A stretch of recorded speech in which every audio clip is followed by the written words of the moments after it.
Fala pessoal, que bom estar com vocês aqui mais uma vez no nosso canal, Professor Ulisses Pessoa. Se inscreve aí, dá um like no vídeo de hoje. Eu queria te trazer uma pequena reflexão a respeito da última decisão da sexta turma do STJ em relação a esse HC aqui, HC 628647. HC que foi impetrado pela Defensoria Pública de Santa Catarina em relação à possibilidade ou não da retroação do acordo de não persecução penal em relação a um crime que aconteceu antes de 2019.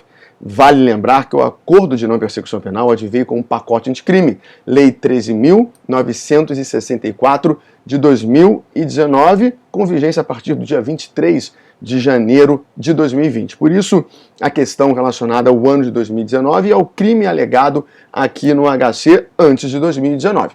Nesse HC, a Defensoria Pública de Santa Catarina alegou a seguinte coisa, que o acordo de não persecução penal é uma norma de cariz híbrido, ou seja, tem um pouquinho de processo penal, tem um pouquinho de penal. E nesse sentido, tem-se que haver a retroação do acordo de não persecução penal para alcançar esse crime que aconteceu antes de 2019. Pois bem, não foi muito bem assim que a sexta turma do STJ, por unanimidade, relatoria da ministra Laurita Vaz, entendeu.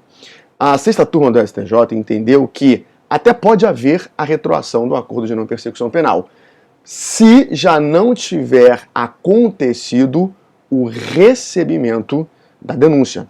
A ideia foi basicamente essa aqui. Não se admite retroação do acordo de não persecução penal se a denúncia já foi recebida. Então, o recebimento ou não da denúncia é o ponto de apoio para a análise da sexta turma do STJ. Então, a ideia é a seguinte: se o recebimento da denúncia já aconteceu, o processo já andou. Não pode haver a retroação do acordo de não persecução penal. Se o recebimento da denúncia ainda não aconteceu, nesse caso, analisando esse ponto de apoio e essa delimitação, o acordo de não persecução penal pode sim retroagir. Nesse sentido, a ministra Laurita Vaz, ela disse o seguinte, que o benefício a ser eventualmente ofertado ao agente sobre o qual há em tese justa causa para oferecimento de denúncia se aplica ainda na fase pré-processual, com claro objetivo de mitigar o princípio da obrigatoriedade da ação penal. E aí ela arremata dizendo o seguinte, que se a lei nova mais benéfica deve retroagir para alcançar crimes cometidos antes da sua entrada em vigor, por outro lado, há de se considerar o momento processual adequado para sua incidência, sob pena de desvirtuamento do instituto despenalizado. A ministra Laurita Vaz quis dizer o seguinte, que o objetivo principal, a essência do acordo de não persecução penal é exatamente impedir que o processo aconteça. E no caso em tela ali, o processo já aconteceu. Então por isso que não faz sentido a retroação do acordo de não persecução penal, em que pese a norma ter um cariz híbrido, porque estaria desvirtuando a essência do Instituto Acordo de Não Persecução Penal. Nesse caso, a ministra Laurita Vaz levou em consideração os parágrafos 8º e 10º do artigo 28A do Código de Processo Penal. E o que esses parágrafos eles versam? Olha aqui. Recusada a homologação, o juiz devolverá os autos ao Ministério Público para análise da necessidade de complementação das investigações ou o próprio oferecimento da denúncia. E aí o parágrafo 10 diz o seguinte: descumpridas quaisquer das condições estipuladas no acordo de não persecução penal, o Ministério Público deverá comunicar ao juízo para fins de sua rescisão e posterior oferecimento da denúncia. Isso quer dizer o seguinte, que volta tudo a estaca zero, é isso que ela está querendo dizer. Porque o mote, ou seja, o ponto principal, a essência do ANPP é justamente impedir que haja o prosseguimento lá do processo. E se algum requisito, alguma diretriz, digamos assim, do acordo de não persecução penal for descumprido, volta para a estaca zero e ao oferecimento da denúncia e segue lá o processo.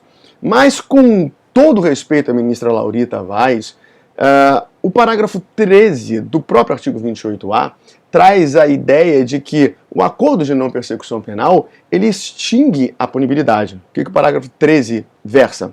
Cumprido integralmente o acordo de não persecução penal, o juízo competente decretará a extinção da punibilidade. Data máxima vênia, com todo respeito à ministra Laurita Vaz, por mais que o Instituto do Acordo de Não Persecução Penal impeça o processo, há algo maior por trás disso, que é a própria extinção da punibilidade.